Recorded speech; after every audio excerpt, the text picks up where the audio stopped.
ci gëstu bu mel nii nag tax na kenn ku nekk ci famille jullit yi war na gàddu responsabilité mu nekk ku préparé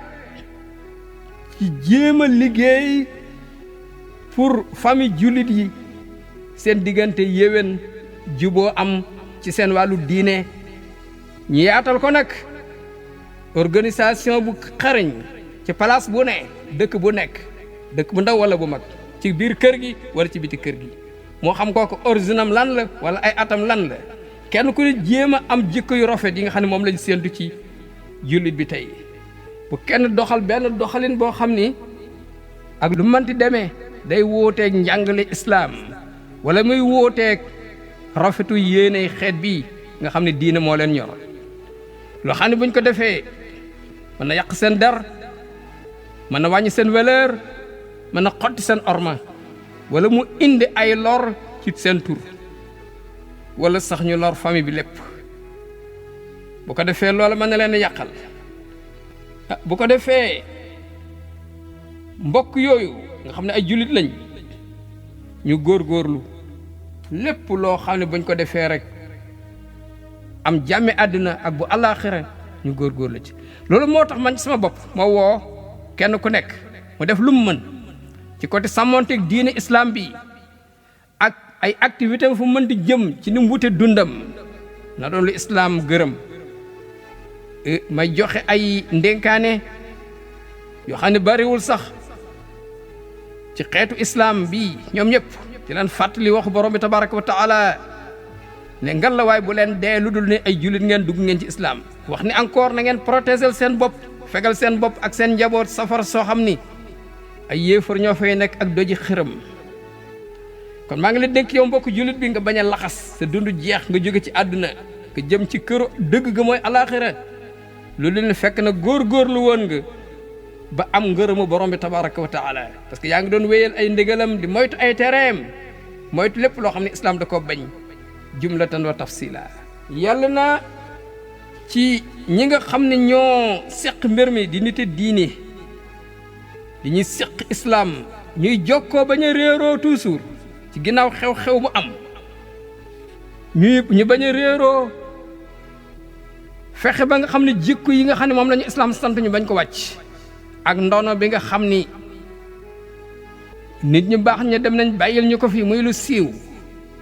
ñu bañ a mujj puso muy réer ci suñuy loxo maam yi fi nekkoon doon góorgóorlu bàyyi dem ak yi teew bu ko defee ñu jël bépp matuwaay pour mën a jël suñuy misir pour lan gilanti ñaw jullit ci boppam xelam dafay ñaw nga xam ne ñu ngi koy donnante suñu diggante di ko jokkalante ndax yàlla mu bañ a réer ngelawu sago ngelawu nite bi nga xam ne mooy ëpp toujours ci suñuy xalaat bañ a giim ngir lan suñuy xel bañ a dëgër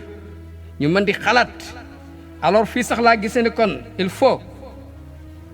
ñu wut benn solution bu gaaw boo xam ni bu dal xel la pour mën a lan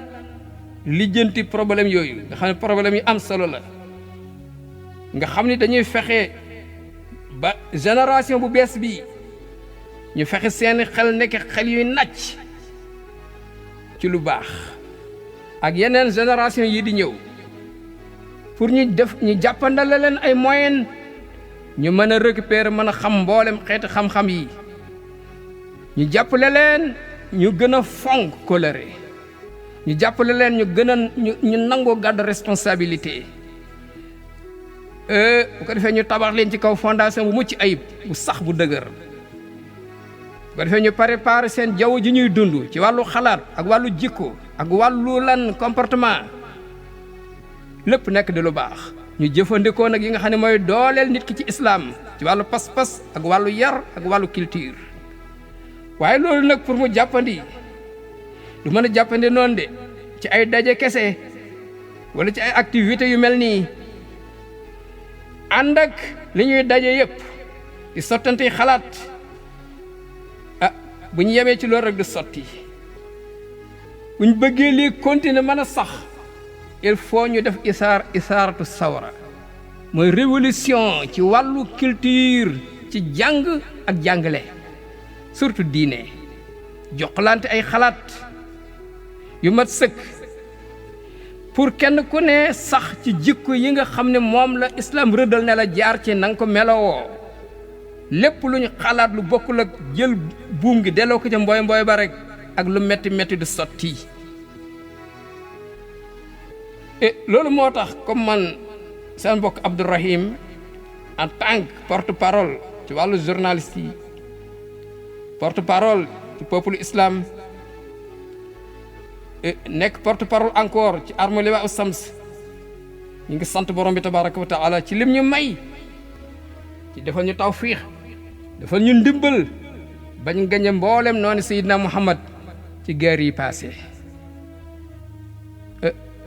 maa ngi yaakaar nag ni gañe bii kese bu mu tax ñu toog bàyyandiku ba ñu continuer suñu liggéey gañe bii kat jéego bu ndaw la boo xam dañ cee jaar rek pour jéggi pour mën a jàll ci yeneen yu ëpp doole yi bu ko defee day nekk mbir moo xam ni dañuy woo jëm ci ragal yàlla ci côté li nga xam ne moo tax ñu mu binduñu waaye dañuy woo jëm ci ndax ñu mérité woo waaye nag ci kattanu yàlla ak mbaaxam li nga xam ne borom bi préparel nañu ko ci ay xéewal kenn mérité wul sax xanaa mbaaxu yàlla moo koy mottali waaye ñu góorgóorlu ci gàttal itam daal bu ko defee ñu mën a aar suñu diine ci mboolem xew-xew yi mën a jihaad ak suñu bakkan ak seytaane ak yeneen ya ca topp bu ko defee ñu bañ lu pour lan jikko yu rafet yi nga xam ne moom la ñu yàlla jox ñu bañ ko ñàkk ci dundal diine islam bi bu ko defee mu mel ni dañ ci war a dolli leneen mooy defar ay projet yoo xam ne da yittal jullit yëpp lu mel ni projet tabax ay centre ci mboolem gox àddina bi centre bu ne sax ñu tudde ko markazu Seydina Muhammad centre Seydina Muhammad mu nekk point bi nga xam ne mooy premier départ ñu jëm ci avenir ëllëg bu gën a baax lii ko defee ñu yaatal ko ci mbooleem domaine yi jàngale nga xam ni day làmb ñi nga xam ne ñoo askanu ci diine islam ñi am culture ñi nga xam ne fàggu nañ xam-xam expérience bu mag ci wàllu jàngale ak yar bu islam ko defee ñu jël leen ñoom ñooñee ñu gérer centre yooyu ñu jàppal leen dolli leen ay moyens pour ñu mën a def seen liggéey yi ñu leen sas bu ko defee dana yell encore ñi nga xam ne ñooy doomi islam yi nga xam ne ay ndaw lañ ñu jàppandalal leen ci seen dund bii di ñëw dimbali leen pour ñu xam nan la ñuy defe seeni devoir yi leen war ci côté diine nan la ñuy def bañ sopp seen yonente alayhi salaam nan la ñuy def bañ topp yonente bi alayhi salaam ñu def tout pour bañ leen a xañ bànneexu gi ñuy bànneexu ci meññeentu witt seen jikko yonente parce que dara dàq ko ñu dimbali leen encore ci ñuy wettali ko lu mel ne aaru islam ñu di ko gis pour seeni xol mën a tooy ci yàlla seen activité mën a sawar ci côté jaamu yàlla seen pas-pas mën a dëgër ci seeni xol bu ko defee ñu am confiance bu mat sëkk ci seen diggante ak seen diggante yonente alayhi salaam ñu rafetal seen njort ci seen yonente ci li nga xam ne nekkoon na ci dem bàyyil ñu ko fi comme ndono à l'enfin maa ngi wax ni dana war ci mbooleem ñun ummatul islamiyya ñu am solution bu gaaw ci problème bii nga xam ne moo feeñ bu yàggul ñuy defar yonent bi alayhi salaam ay caricature ak film yu ñaaw nga xam ne indi na yëngu-yëngu ci mboolem goxi àddina bi ñu am solution na dakk ak nuñ mënti def na dakk bu ko defee kenn ku ne góorgóorlu ci ku ci jéem a def dara it na xam ne ñëpp nga yóbbaale géew parce que ñun ñëpp la war bu ko defee ñi nga xam ñooy nooni yàlla di nooni Seydina Muhammad alayhi salaam ñu taxawal leen indi samp leen ay preuve ay lay yu leer yu xóot ñu dugg seen bopp yi xam ne la ñu war a def leneen la mais du ñëw di caricature yonent bi alayhi salaam am na leneen la ñu war a def bu ko defee ñu fexe ba sikki sàkk nit ñi duñu am benn sikki sàkk ci seen yonent alayhi salaam ñu aar xel ndaw ñi nga xam ne xelu xale mën na soppeeku ci xew-xewu jamono ñu tere encore seeni ndëgg mu bañ a tarxiis dem ci fiiru noon yi fiiru pexe noon yi yàlla yi di nooni Seydina Muhammad alayhi salaam noonu yoo xam ni li ñu fexe guddeeg bëccëg mooy yàq pas-pas jullit yi waaye nag yéen mbokk yu tedd yi bu ngeen gisee lim bu toll nii tey ni mu baree ci àdduna di nooni Seydina Muhammad e nekkul xew-xew bu bettee de bu yéeme de nekkul lu ñu séentuwul woon de parce que Seydina Muhammad alayhi salaam waxoon nañu ko avant ne ñu islam bii dafa feeñ nekk lu tumuranke mais ëllëg dana del si nekkaat lu tumuranke bu boobaa nag fa tuubaa lil ghurabaa ña ca nekk di nar di góorgóorlu ñooy seen affaire dina baax yàlla nañ ci yàlla boole